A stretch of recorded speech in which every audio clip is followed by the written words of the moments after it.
Hey everyone, welcome to today's webinar. Sorry, we had a few little technical difficulties getting started, so we're just a few minutes late here. So we're gonna jump right into it. I'm sure everybody's got busy days and wants to jump right into this content.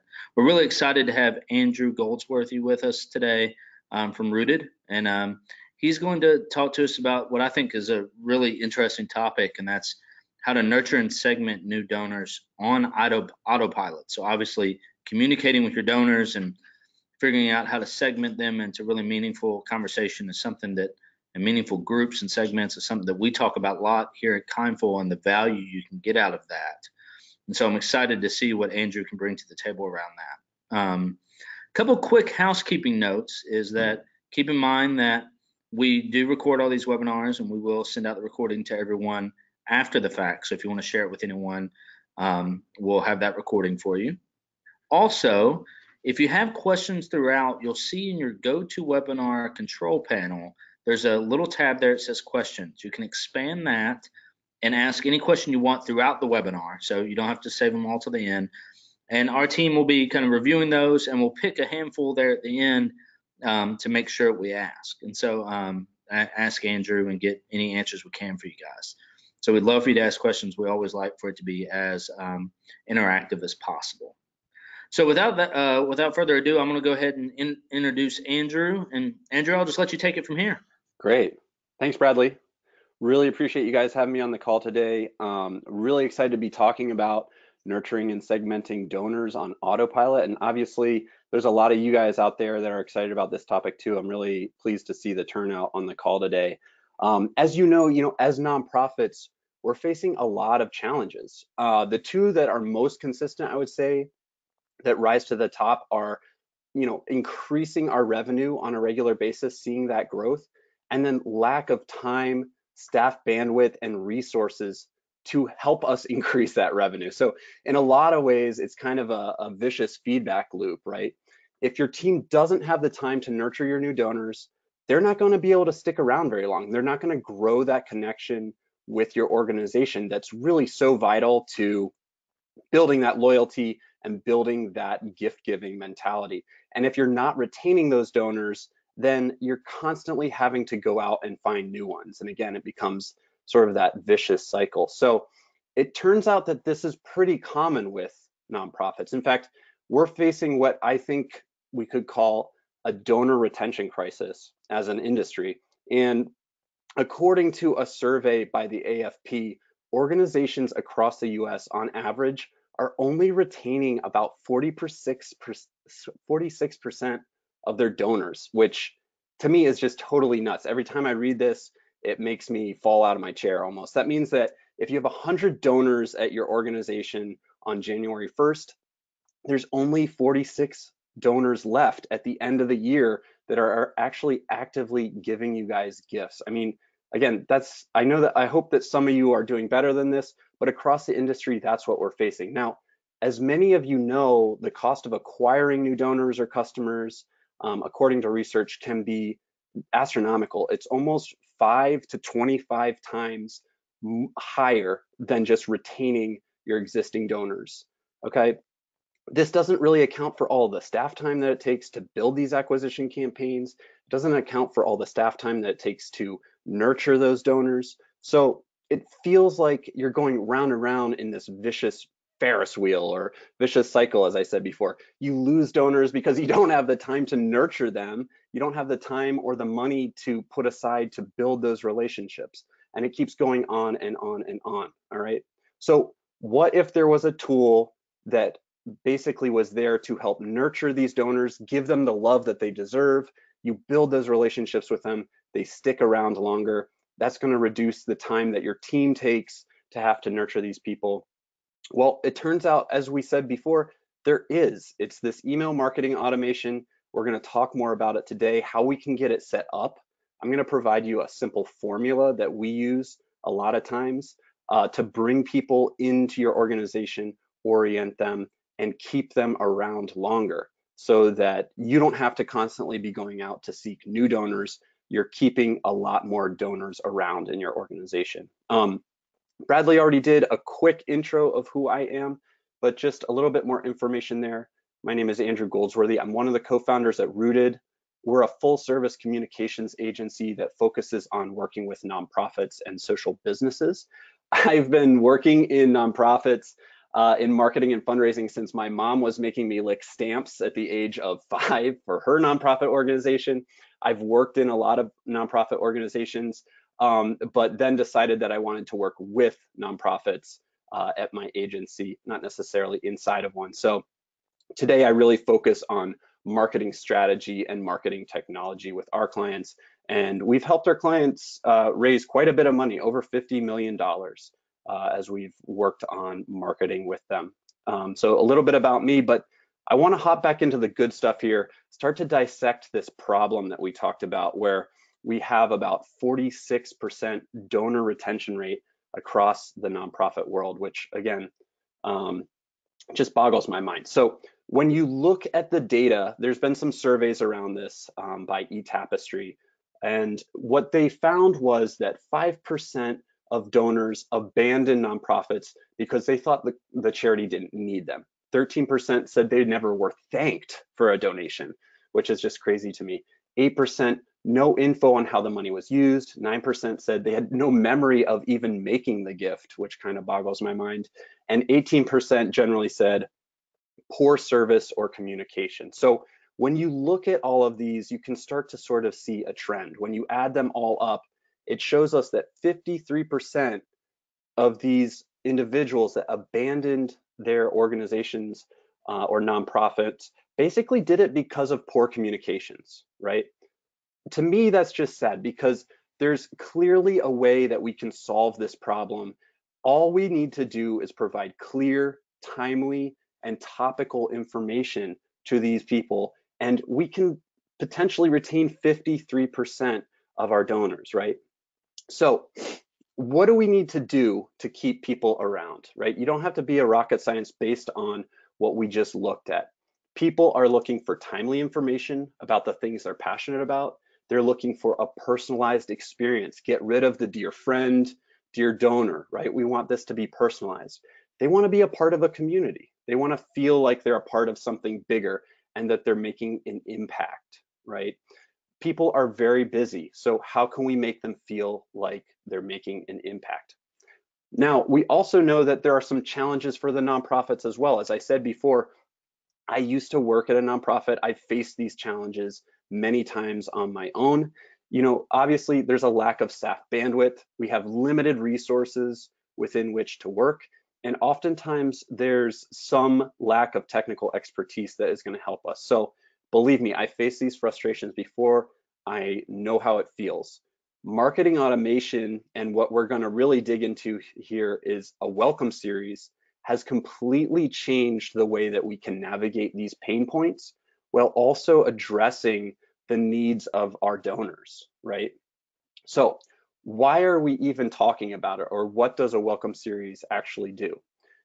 Just to take a little bit of a step back, if you don't know what a welcome series is, it's a really simple marketing campaign that's commonly used with email, but it doesn't necessarily have to be. And in fact, you can create welcome series that are multi-channel. We're not going to talk about that today because I want to really stick to some of the basics and make sure that we can familiarize ourselves with how these work. But what we're going to cover is the simplest way to get email automation set up and running in these 5 simple things, and help us achieve these 5 simple things. So number 1, from an engagement perspective, a welcome series is going to lay the groundwork for future communications by delivering timely and customized messages, right? Again, we talked about segmentation. When I say customized messages, in a lot of ways, I'm talking about segmenting and delivering that customized experience. It also is going to help us introduce our constituent to who your organization is and the specific reason why your organization exists in the first place, all right? As we continue to deliver engaging, customized, segmented information to these new constituents, you're implicitly starting to gain trust, right?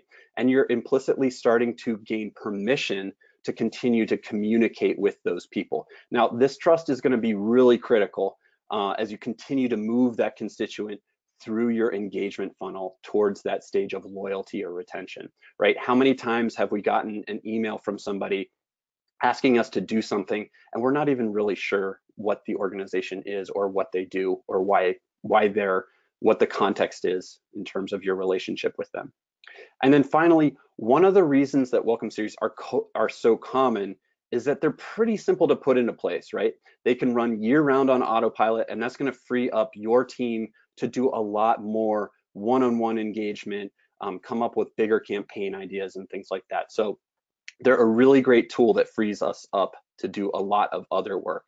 And as a bonus, as you saw in the title of this webinar, there are a lot of platforms out there that actually will do this for free. And for instance, I know that MailChimp allows you to set up marketing automation workflows in their free account level, and there are a couple other out there as well. So this is really starting to sound good, right? It frees up our time, it does it for free, a lot of benefits here. So at this point, you're probably asking yourself, all right, how do I get started with this thing? So this sounds like a silver bullet. We got a lot of problems that we're facing. This is going to help us a lot. So the rest of the webinar, we're really going to spend looking at some of the secret sauce that we use in Welcome Series, break it down email by email, and help you guys get a little bit more information about what this looks like, okay? Now, before we do that, I just want to kind of run you through a really basic concept of the engagement funnel. If you've seen an engagement funnel before, you may have seen different stages, but the concept is kind of the same, right? All of your supporters in some way are going to go through this relationship building experience in some capacity. And it's not just a one-way journey, right? Once you get that initial connection or membership stage, you're going to want to retain and nurture those individuals so they go through the process again, right? Once you've kind of gotten somebody to take some sort of action, you want them to take another action with you that moves them sort of higher up the level and closer to that loyalty and engage stage. For a welcome series, obviously, when we're talking about donors, they've already gone through the process of actually making a commitment to us, or that connection or decision stage. But what we're going to ask is for them to connect with us on a different level, right? So the ultimate goal is to move them through this engagement pipeline and get them to that loyalty or retention stage. So at a minimum, at the end of the welcome series, we really want to make what I consider to be sort of a small ask. Most people immediately think of, oh, well, we'll ask them for more money, right? They just gave us $25, let's ask them for $5. But I'd actually encourage you to think about this relationship a little bit more long-term, right? Let's ask about some smaller things that gets them more engaged with your organization. As I like to say, you should be asking for a first date, right? Don't ask them for their hand in marriage right off the bat. Let's get them engaged with our organization.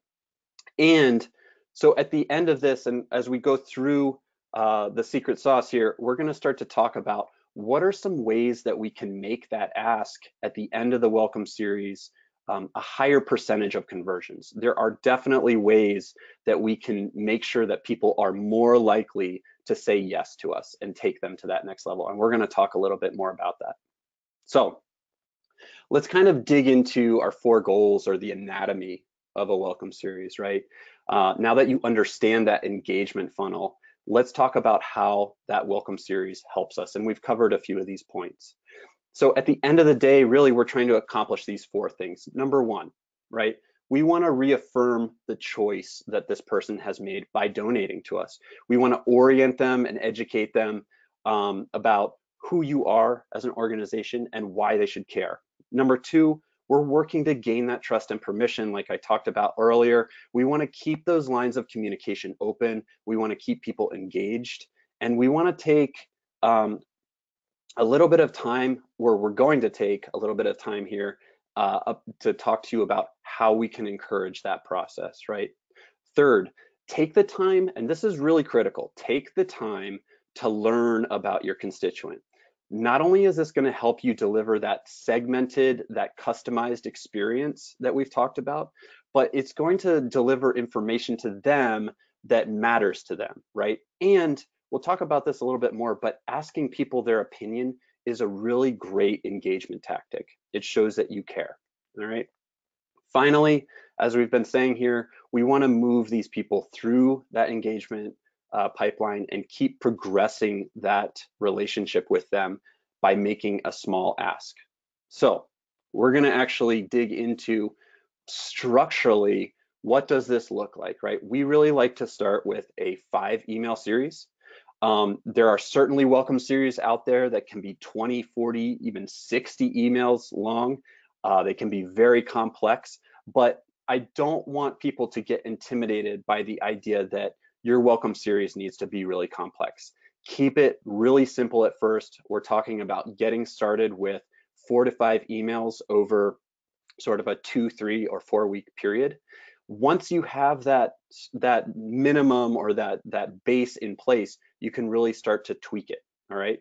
So you can see that the structure we recommend here on the slide is really this simplified structure, and we're going to dig into the specifics of each of these emails so that you guys can take this information back with you and really get fired up and start working on this stuff. So pro tip I've got here at the bottom: if you can get permission to communicate with these donors or constituents across multiple channels by the end of your welcome series, you're going to have a huge benefit there. There's a lot of research out there that shows multi-channel marketing, so meaning a channel being like email or social media or a Facebook Messenger, something like that. If you can communicate with those donors across multiple channels, it's going to dramatically improve the effectiveness of your fundraising and communications later on.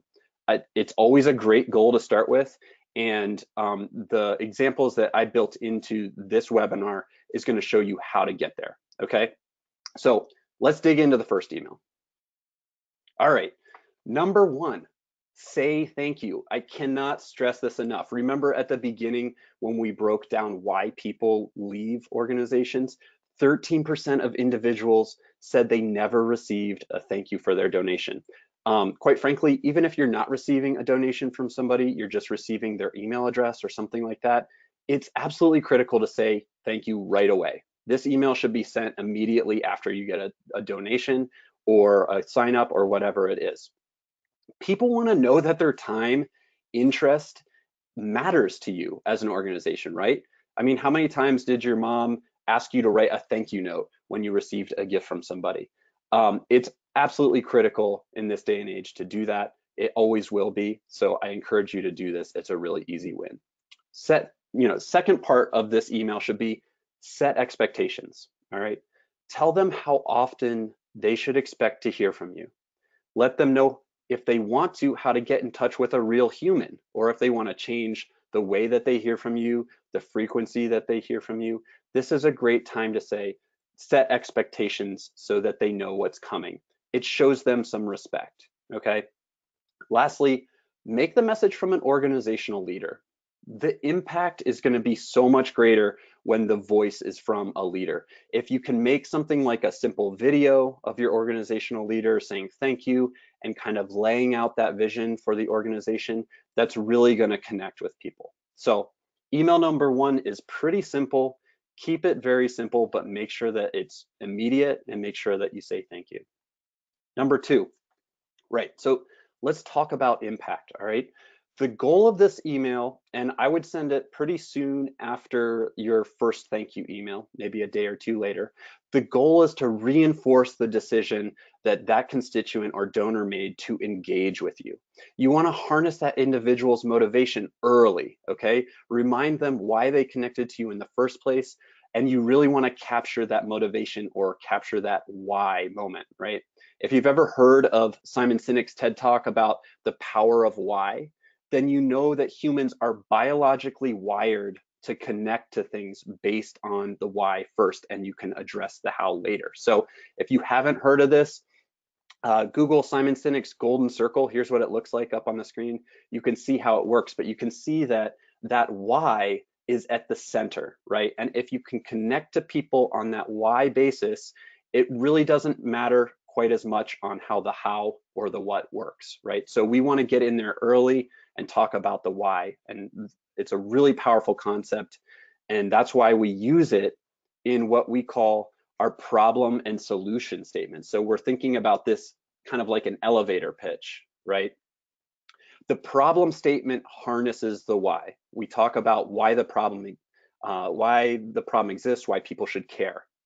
And it shows our communities how communities are affected at on a broader basis, right? Your organization should specifically address that problem in a unique way in the solution statement. And what's the value that you bring? What makes you unique?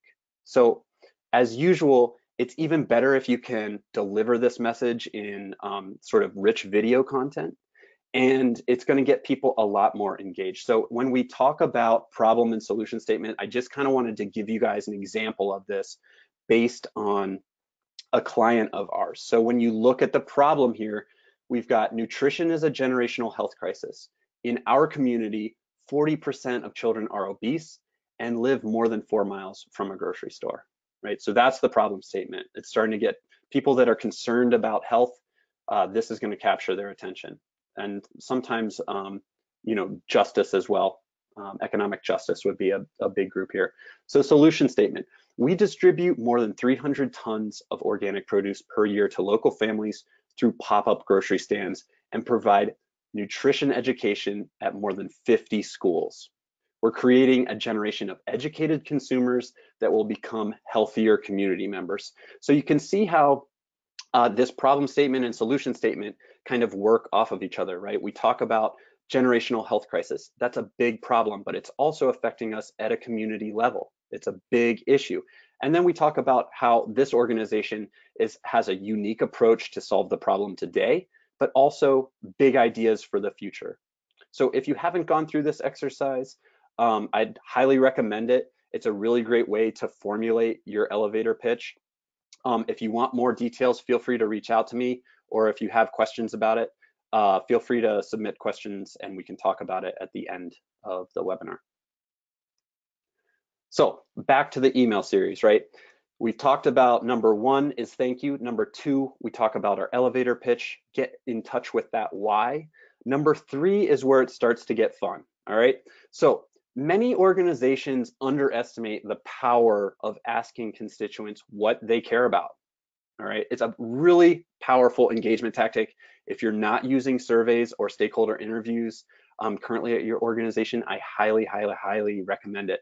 But in terms of building it into email automation, there's a couple of different hacks or ways in which you can do it. A lot of CRMs will have this kind of built in, or you can connect to services that will do it. So number 1, you can certainly use a survey provider like SurveyMonkey. SurveyMonkey integrates with a lot of different CRMs, and you can send users to those surveys, ask them to fill out a couple of questions, and that will then plug back into the CRM. You can use an email service provider form to update the record. So for instance, you can either do it at the outset when people are signing up, or you can send them to a form that will then update their user profile in something like MailChimp or something like your CRM. And then finally, one of the, I would say some of the best of breed softwares out there will allow you to basically categorize users based on their behavior, right? So there's a lot of platforms like HubSpot and ActiveCampaign that will allow you to do that. So once you have this information, how do we use it to segment or customize that experience, right? Once you have this information, a lot of systems are going to allow you to conditionally deliver content based on the user's behavior or based on that information that you've captured about them. So why do we do this? Well, as I said before, we want to create that customized experience. We want to deliver information that's timely and important to our users, okay? And we're going to see how this plays out in the next 2 emails. So email number 4, we start to look at story time, right? We bring it all home with an emotional message. We've talked about the larger problems in email number 2. Now we really want to get specific about how it affects individuals in our community. We want to take that academic concept and bring it to life. So remember, because in email number 3, we got information from these people about what they care about, we really want to customize this email to deliver a specific story that's targeted towards their interest. Stories tend to show how problems and solutions affect people in the real world, right? We're not telling someone what the problem is, we're actually showing them how it's manifested in the real world. As people say, showing is more powerful than telling, right? So we want to try and do that. And then, of course, as I've said before, it's a bonus if we can have some sort of high quality video that tells the story. You're going to get a lot more engagement there.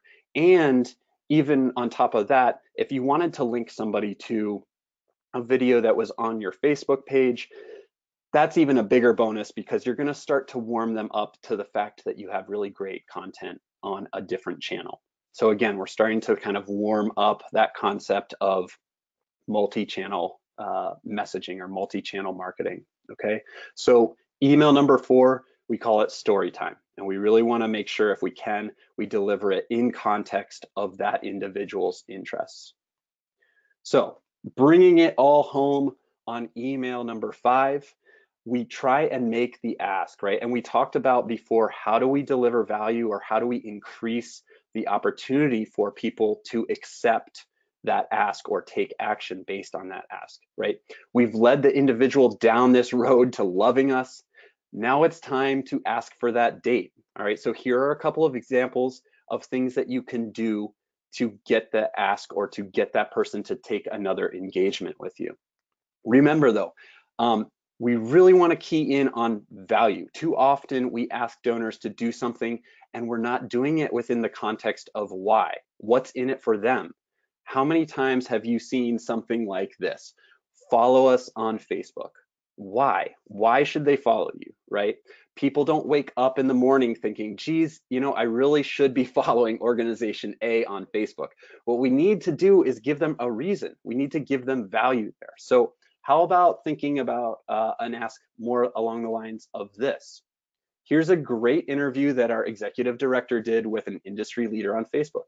If you want to see more, follow us so that you don't miss out on our weekly leadership interview series, right? Give them a reason. Do you see how there's actually value in it for that individual? They're going to want to do this because they now have exclusive access to thought leaders. They have exclusive access to big ideas in their industry. And of course, you know, people are going to be a lot more likely to take action when they know what's in it for them, that they see value there. So going back to this concept of asking people to take that step, we want to figure out why they want to do that, deliver value to them. Now, of course, you are going to understand your organization best and the value that it can deliver. You understand your donors or constituents best, and you're going to understand, you know, what do you guys bring to the table that they want? Okay, so there's no perfect solution here. There are a couple of examples up on the screen. One sort of pro tip I would say here is that when you start to feel comfortable, start to A/B test your ask in your welcome series. Are there different asks that work better than some other ones? And start to think about it that way. We'll talk a little bit more about how that can work for you guys. So some examples of things that we talked about for asks: download a report, get access to thought leadership pieces. You can have exclusive access to individuals, to events, to tours.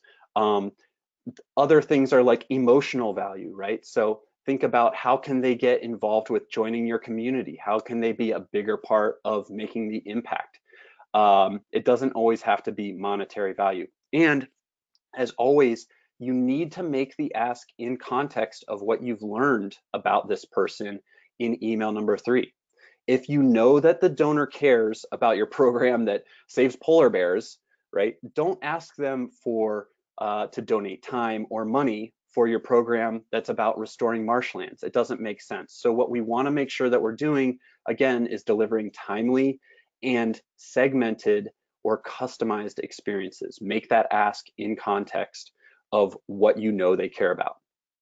The point here, again, just to reiterate, is that we want to move people through that engagement pipeline and make sure that they are one step closer to loyalty to your organization.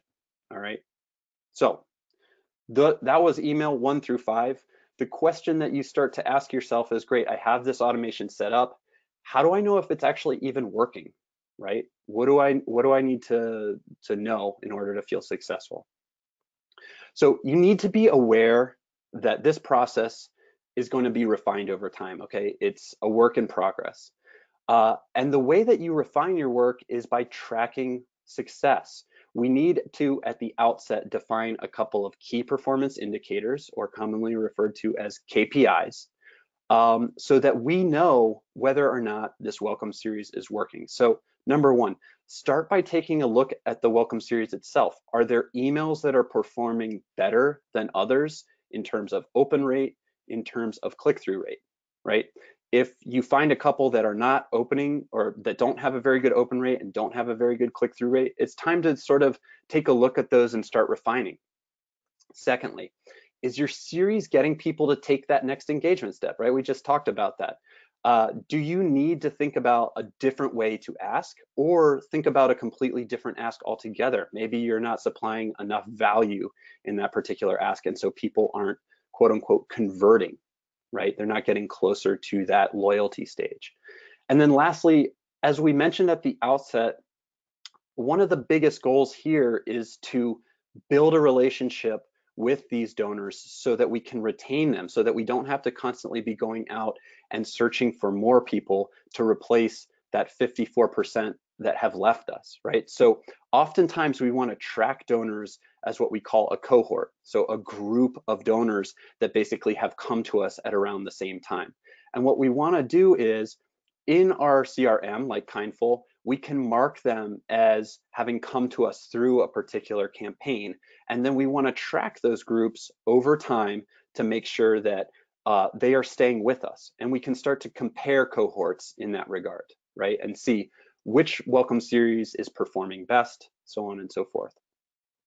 Remember, you're not going to hit it out of the park the first try, all right? Nobody ever has, nobody ever will. So think about this as a process that you're going to refine over time, and make sure that you have the tracking in place so that you can continue to tweak to it. You can continue to add to this welcome series and make it more complex over time. Remember, I said, this is a starting point. There are a lot of welcome series out there that are far more complex than this, but just get it working so that you can start to refine it over time. So if you have any questions, feel free to put them in the question box here about data tracking, how it works, what you should be tracking, or feel free to reach out to me. We have loads of information about becoming a more data-driven organization. Rootid feels really strongly that nonprofits need to be making more data-driven decisions rather than decisions that are just kind of on a whim. So again, I've got lots of information around that. If you're interested, just let me know. Okay, so one point here that I want to make is that the welcome series or marketing automation doesn't just have to be for new donors, okay? Really, you can do this for new members, new volunteers, event attendees, people that have signed up for your newsletter. Really, the possibilities here are endless, and you can use this same formula over and over again. And it doesn't even have to be a new constituent to your organization. You can use this for existing constituents. Let's say that you have longtime donors that you have recently converted into being monthly givers. You could put together a welcome series or marketing automation that orients them to what it's like to be a monthly giver and why the impact is so much larger, right? There's a million different ways that you can use these. So start by using this as a welcome series, but just know that marketing automation, once you get more comfortable with it, can be used in any number of different ways. So lastly here, before we take questions, I just want to say, take a deep breath, all right? You just drank through a fire hose of information. We work with nonprofits all the time that go through these big strategy pushes in their communications program, and they come out the other side and they just feel paralyzed with the amount of things that need to get accomplished, right? We call it implementation paralysis. So here are a couple of ways to keep things moving forward. So number one, right? Take some time to reflect on this process as a team. Make sure that you all agree on what your priorities are for your organization and how that fits into your communication strategy. So If your priority is to continue to grow your donor base, then a series like this is going to be really helpful, right? If your priority is to grow your volunteer base, then you might want to think about ways to build marketing automation into your volunteer recruitment program. So think about all of this in terms of context of what your broader business goals are, all right? Secondly, you need a point person on this. You need somebody driving the bus, right? That doesn't mean that person needs to do all of the work, but you need someone that can keep the scope of work in front of them and make sure that they're managing the schedule of deliverables. Number three, get your leadership team on board. All right, it's going to be so much easier to do organization-wide communication strategy if you've got buy-in from those that are leading the organization. Talk to them about the benefits of marketing automation. Talk to them about how it saves staff time, how it increases donor retention, how it frees you up to do a lot of other things. It's going to be a lot easier to devote time and resources to marketing automation when others in the organization have buy-in to the benefits of it. And then lastly here, we want to create accountability and measurement. We talked about measurement before, but accountability is really, really important, not just from a project perspective, but when you write down those metrics that you say are important to you, you're going to have a real clear indication of what success looks like and what failure looks like. So not only is it going to motivate everybody that's involved in the project, but you're going to be able to see where you are when you start to assess this welcome series. Now, I want to be really clear. You should never, ever, ever be scared of failure, okay? This is an iterative process. If you're measuring, you're going to learn from your failure. You're going to see that there are particular areas in this welcome series that aren't working as well as others. That's going to help you develop new ideas, right? If you're not measuring, you just see failure as failure, and there's no value to that, right? You're just going to get frustrated people. But if you're measuring and you're taking a look consistently at what's going on, that failure is going to lead you to new ideas, and it's going to allow you to iterate on this concept. So failure is only bad if it doesn't help you learn new things. All right. So I really want to impress that it's important to measure, and it's important to know what success looks like and take advantage of your failures. So with that, I would love to open it up to questions. If you guys have questions that are specific to marketing automation or this idea that I just put forward, happy to answer there, or really any questions. Hey, Andrew, thanks so much. Just really, really awesome. And as Andrew said, you guys, we've got a couple questions or a handful here. I'd love for you to dive in and ask a couple more about some of the things you spoke about. I know we often get a lot of questions about metrics and data, and I know that's something that you hit on, Andrew, that Yeah, cool. people, and just starting there, what are your thoughts about in terms of getting these people into like a tool like MailChimp, like Kindful integrates with MailChimp? How hard is it to start out those sequences and that welcome series once you get your MailChimp? If people haven't used these type of tools before, how hard are they to set up? Yeah, good question. They're very easy to set up. And as I said before, I believe that MailChimp allows you to set them up in their free account. They have a free account level, so you can do that. And when you're going through the process, I'll just keep going on this specific example about MailChimp, but when you're going through the process of setting up a campaign, they have this new campaign wizard that allows you to specifically say, is this a one-time campaign? Is this a series, an automation series? And basically, you just go through their setup wizard, and they make it really easy for you. So once you set up that series, I think you're allowed to basically pause between the different emails based on things like time, based on things like user behavior, things like that. And as you go through that process, I believe that they're able to segment those users. So again, you can start to deliver conditional content to those users as they go through the process. As far as other platforms, there's a lot of them out there, and they've made them really easy. I think one of the biggest things that these service providers know is that if they make the setup too difficult, nobody's going to use it, and they understand the power of their product, and so they really want to make them very easy. Oftentimes there are other interfaces that allow you to actually look at like decision trees, so you can put those in between the emails to say, if user did X, send them this one, if they did Y, send them this one. So again, really segmenting that population and delivering that customized messaging and experience to them. So we had that's great, and we had another question here. Do you have some examples of problem and solution statements when the nonprofit is dealing with multiple problems?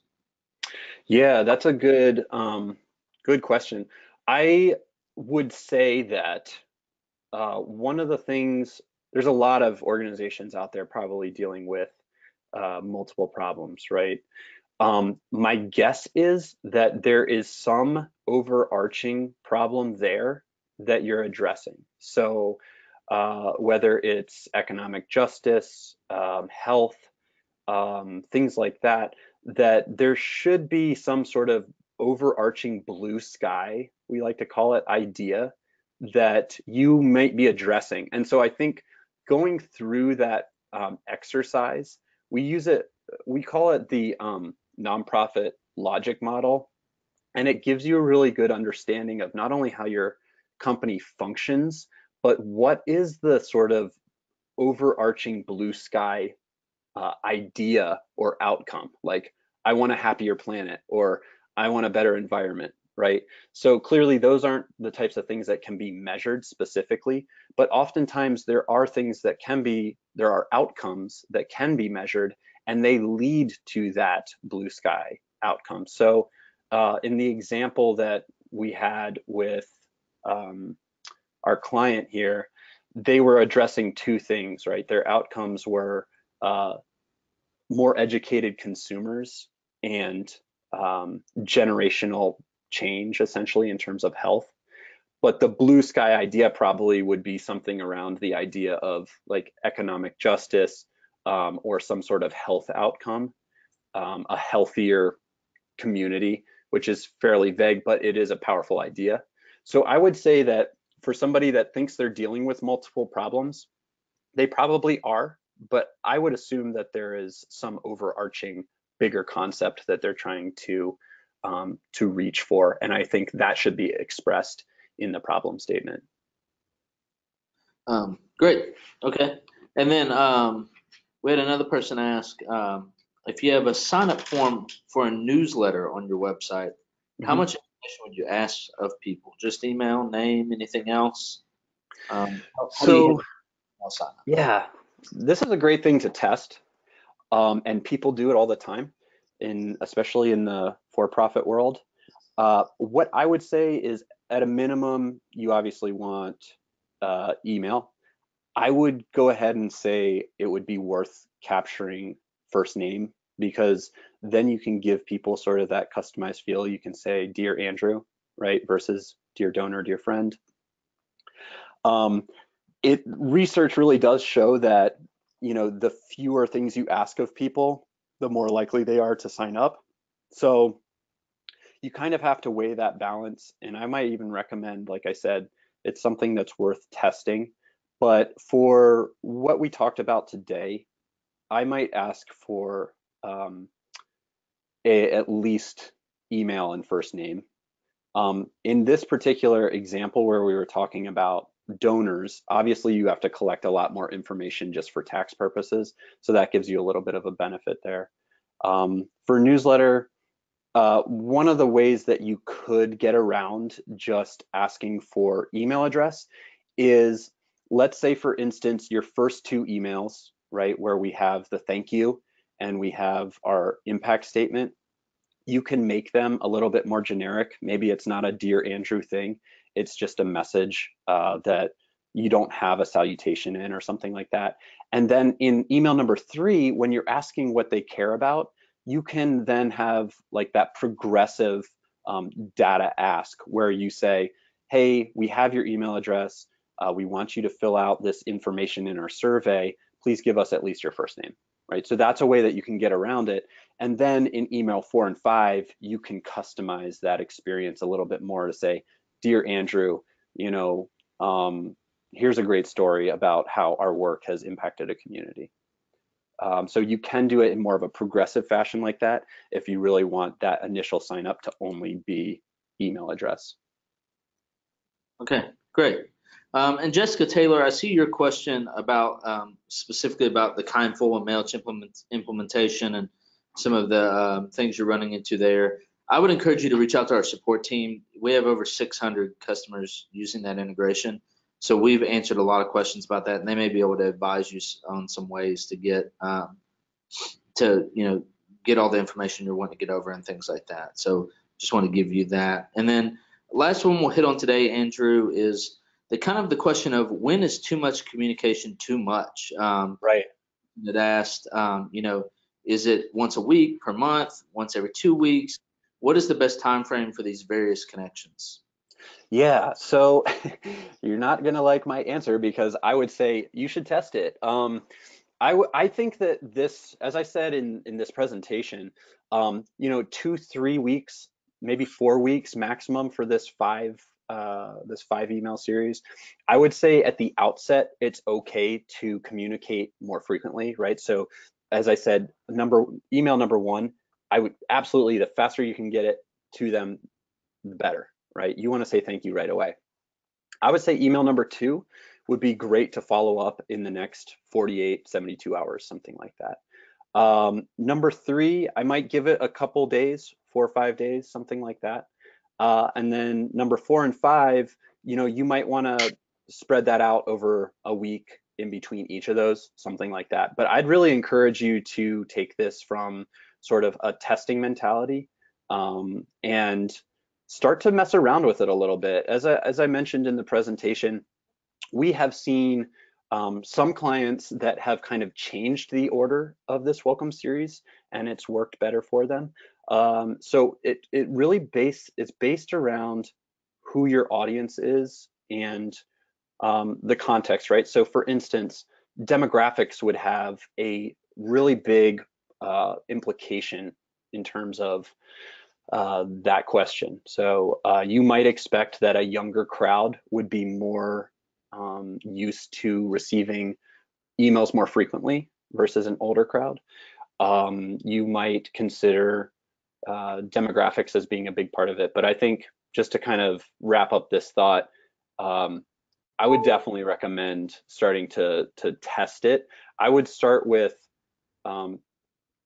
give a little bit of space in between. And if you see that the open rate is dropping on some of those, like email number 4 and number 5, if you see that starting to drop, maybe start to compress the timeline a little bit and see if that helps at all. So you can start to mess around with it a little bit. Awesome. Well, hey, thanks again so much, Andrew, for taking the time to chat with us today and just sharing your knowledge. It was really valuable and helpful. And I'll let you give kind of your contact information here real quick, and then we'll go ahead and call it a day. Awesome. Thanks, Bradley. Really appreciate you having me on. If you guys have any questions or you want to reach out to me, feel free to hit me up by email. We've got our Twitter handle as well as our Facebook information there. I also just want to let you guys know that I'm going to reach out to you after this by email and just say thank you for attending and provide a couple of additional resources that hopefully can be used for you in this this wild experience we call nonprofit marketing and fundraising. So again, feel free to reach out. Really appreciate your time. If there are additional questions, I'm a resource for you. So don't hesitate. All right, thanks again, Andrew, and for all of you out there who joined us today, thank you for taking time out of your day. We know you're busy and you've got a lot to accomplish every day in the work that you do, so we appreciate you taking the time to just spend a little bit of time with us. So happy fundraising, everyone. Thank you, and have a good rest of the week. Thanks, guys.